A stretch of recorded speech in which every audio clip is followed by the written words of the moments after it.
Podem sentar um pouquinho.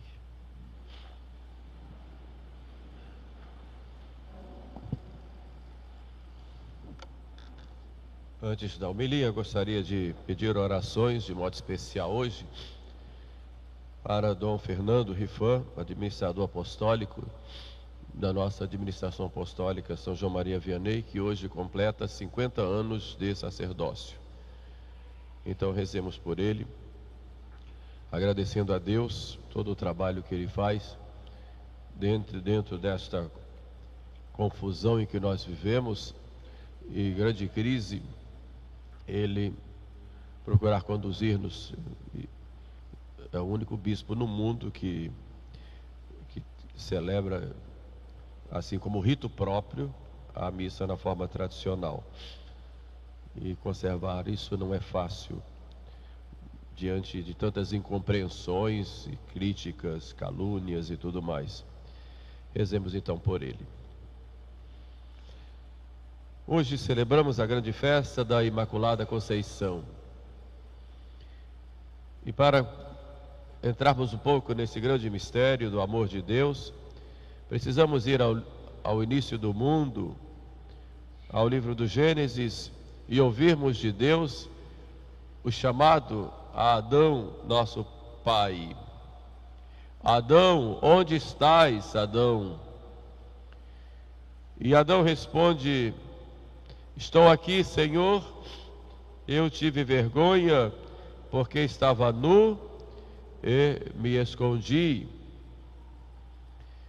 A criação do homem foi o grande ato do amor de Deus, que saindo de si mesmo, faz a sua imagem e semelhança em cada um de nós.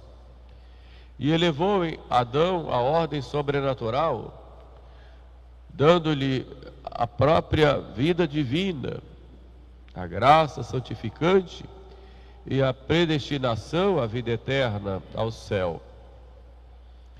Mas Adão não foi fiel. Adão pecou. E com o pecado de Adão, toda a humanidade foi arrastada a essa primeira maldição. Todo homem, já desde a sua concepção, já está marcado com esta inimizade com Deus, com esta dívida com Deus, que nós chamamos de pecado original. Adão, tendo consciência do que tinha feito, foge de Deus. Foge e dizendo que estava nu. Essa nudez de Adão, além de física, era uma nudez da própria alma, despojada da graça. E o homem envergonhado foge de Deus, rechaça a Deus. Mas é Deus quem toma a iniciativa e vai atrás do homem. E na história, tantas vezes, Deus veio atrás de nós, veio buscar estabelecer conosco uma comunhão, restabelecer a amizade que foi quebrada pelo nosso primeiro pai. Veio para salvar-nos da maldição do pecado. E para consolidar isto, Deus envia o seu anjo. Como acabamos de ouvir, foi o anjo Gabriel enviado por Deus a uma virgem, desposada com um varão chamado José, e o nome da virgem era Maria.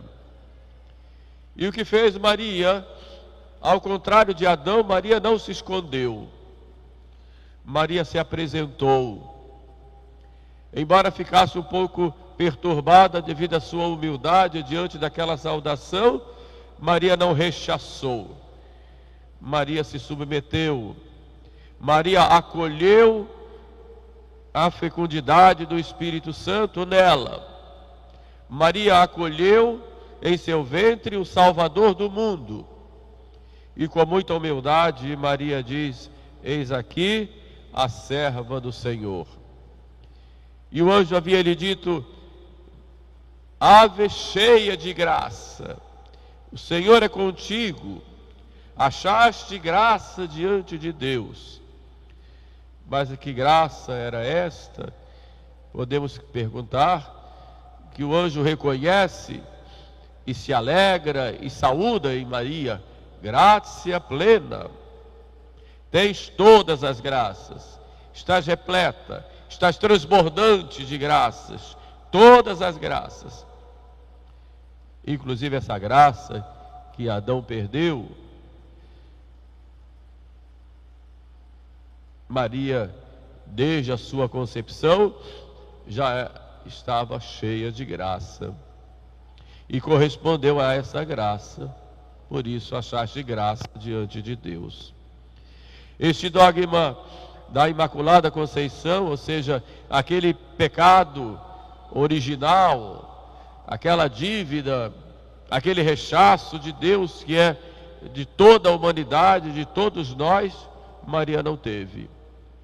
E desde o primeiro momento da sua concepção, no ventre de sua mãe Ana, Maria já estava na amizade, na intimidade, na comunhão com Deus. Isto é uma verdade de fé que foi proclamada como dogma hoje faz 170 anos, dia 8 de dezembro de 1854, pelo bem-aventurado Papa Pio IX. Mas o que significa este dogma da Imaculada Conceição com relação a Maria, com relação à Igreja e nós, e com relação ao mundo? Primeiro, com relação a Maria, é um privilégio grandioso para Maria. Maria foi concebida sem pecado original, em vista dos merecimentos de seu filho. Com Maria houve uma redenção especial, antecipada. Há duas redenções. Uma, a redenção que nós chamamos de liberativa, a que levanta os caídos e dá vida aos mortos pelo pecado. Deste modo, todos nós fomos redimidos. Cristo nos libertou dos pecados. Na última ceia, ele deixa isso claro, quando ele diz: este é o cálice do meu sangue, o sangue da nova e eterna aliança, que será derramado por vós e por muitos para a remissão dos pecados. Por isso nós fomos salvos pelo sangue de Jesus, fomos lavados pelo sangue do Cordeiro. A redenção que Cristo nos deu nos é aplicada pela Igreja em toda a história, a Igreja que é sacramento de salvação. Enquanto nós esperamos a volta de Jesus, a Igreja vai aplicando os seus merecimentos nesta redenção liberativa, que redime, que salva, que liberta a cada um de nós do pecado. Nós fomos libertados. E o batismo foi quando veio aplicado a nós aplicado esse mérito de Cristo. Foi aplicada em nós a redenção. Fomos lavados por seu sangue. Mas há uma outra redenção, que é a redenção chamada de preventiva, pois previne para que não se caia. Esta é a redenção de Maria. Pela virtude da redenção de Cristo e pelos seus méritos, Maria alcançou a graça de não cair. Não só foi concebida sem pecado original, como não teve nenhum pecado. Foi redimida de modo antecipado. A sua redenção foi aplicada antecipadamente em virtude dos merecimentos de seu Filho Jesus. E a sua redenção é por isso mais perfeita que a nossa. Podemos colocar aí graus de perfeição. Isso para o nosso conhecimento e para nosso louvor a este grandiosíssimo privilégio de Maria. Ela nunca experimentou o pecado, nem o pecado original. Inimicitias ponam, disse Deus à serpente, entre ti e a mulher, entre a tua descendência e a dela. e ela te esmagará a cabeça, e tu procurarás armar ciladas ao seu calcanhar. Maria é aquela sobre quem o demônio não teve poder algum, em nenhum momento. Maria, aquela que deu o sangue a Jesus, o sangue que foi derramado por nós na cruz, ela em nenhum momento ela esteve sujeita às garras e ao veneno do demônio. Este é o grande privilégio de Maria. E só Deus, em seu infinito amor, deu a Maria a graça desde o momento da sua concepção. Ave gratia plena. Dominus tecum. O Senhor é contigo.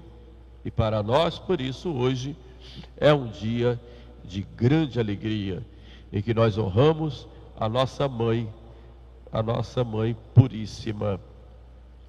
O autor escreveu lindamente a respeito dela e falando com ela: Maria, tu és a primeira casa de Deus no mundo, o primeiro contexto, o primeiro ambiente, o primeiro lugar onde tudo o que havia era de Deus, do Deus que veio morar conosco. Tudo o que tu és, tudo é para Deus, é a sua morada. Não há falsidade em ti, graça plena. O dom de Deus, a sua eleição, purificou-te completamente. Além disso, mais do que te purificar, criou-te inteiramente, graça plena. É por isso que tu és muito bela, porque a beleza é o esplendor da verdade, ó Mãe belíssima. Grande é o privilégio e grande é a honra de Maria. E nós, como filhos, também nos sentimos honrados. Mas esse dogma da Imaculada também tem sua dimensão de igreja, sua dimensão que nós chamamos de eclesial. É a glória também da igreja. Diz o hino antigo da liturgia bizantina: salve primeiro milagre de Cristo. Esse hino, composto no século V, foi e continua a ser o modelo de muitas composições antigas e modernas, em que a igreja sempre associou ao dogma da Imaculada Conceição. O primeiro milagre de Cristo foi a concepção virginal de sua mãe, de modo antecipado. E o magistério da igreja diz que Maria é o fruto mais esplêndido da redenção, que a igreja admira e exalta. A igreja foi contemplando na história, no silêncio da história dos séculos, a grandeza de Maria. Desde a sua concepção. O livro do Apocalipse nos fala da mulher vestida de sol, tendo a lua embaixo de seus pés e na cabeça uma coroa de 12 estrelas. A igreja, aliás, os santos padres sempre referiram isso a Maria, ou melhor, a igreja, em primeiro lugar, como mulher vestida de sol.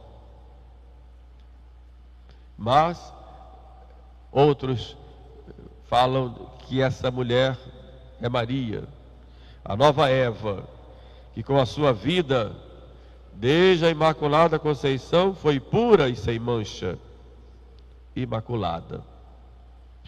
As duas interpretações, a mulher vestida de sol,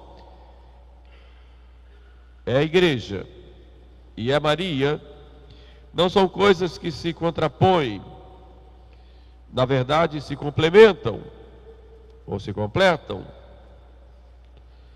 porque ao glorificar Maria em sua Imaculada Conceição, a igreja mostra toda a sua pureza ao brotar do lado aberto de Jesus. Maria, criada pelo Altíssimo, como o seu grande tesouro para a humanidade, em toda a sua pureza, em todo o seu amor, e como que se infunde naquela criatura. A igreja também, ela é fruto deste amor do coração de Jesus. Nascemos como igreja do coração de Jesus, que brotou sangue e água e escorre por toda a humanidade. Por isso, embora a igreja, nos seus membros, apresente muitos pecadores, que somos todos nós, a igreja é santa, pura e imaculada. Então, ao declarar o dogma da Imaculada Conceição, a igreja nos chama atenção à nossa vocação primeira: sede perfeitos, como vosso Pai Celeste é perfeito.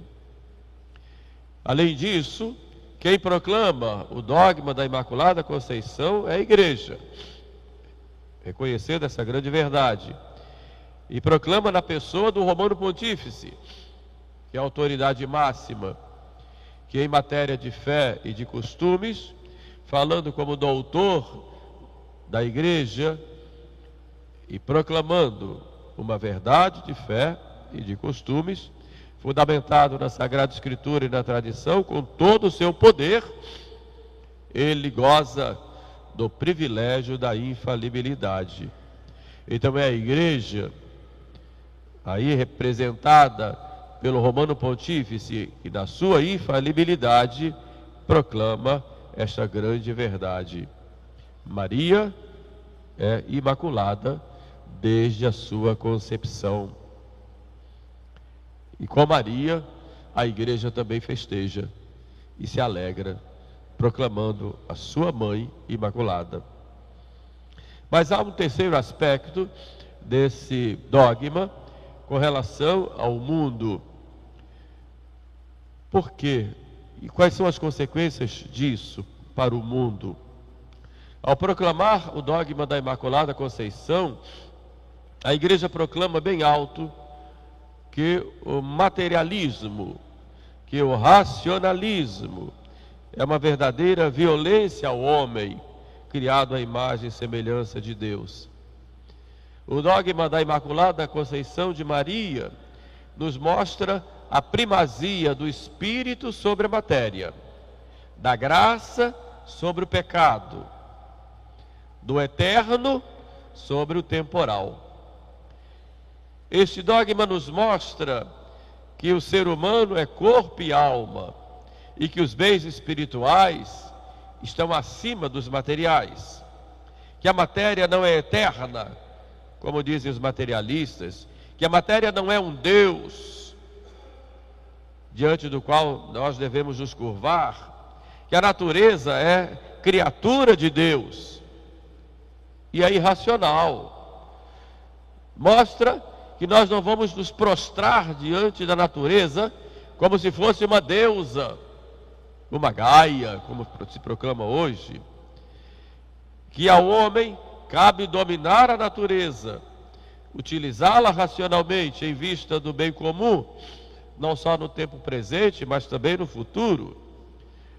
Mas não podemos constituir a natureza criada como um ser superior a nós, e como nós fôssemos apenas do universo criado por Deus, um micróbio, uma microvida que está fadada a ser o grande predador da natureza, o grande destruidor de tudo. Não, o homem é o rei da criação, o homem é imagem e semelhança de Deus, que está acima de todas as criaturas, abaixo dos anjos no sentido da proximidade com Deus, mas está como rei, porque não é anjo, nem é animal, no sentido material. O homem é imagem e semelhança de Deus, assim como Deus o criou. A matéria é instrumento, meio para nós alcançarmos o fim último, e não pode ser considerada uma deusa à qual nós devemos nos submeter.